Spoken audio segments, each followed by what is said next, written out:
Madam class ఎట్లా ఉందండి?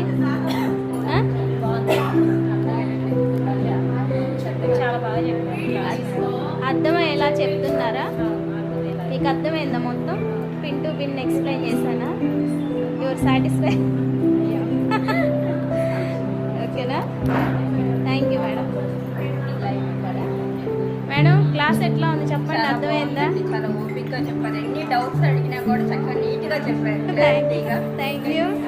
So much. అర్థమైందా క్లాస్? చాలా బాగా అర్థమైంది. కాబట్టి కొంచెం మేము ప్రాక్టీస్ చేస్తాం. ఓకే ఓకే, ప్రాక్టీస్ మీద వచ్చేస్తున్నారు. Thank you madam. Madam class ఎట్లుంది, అర్థమైందా?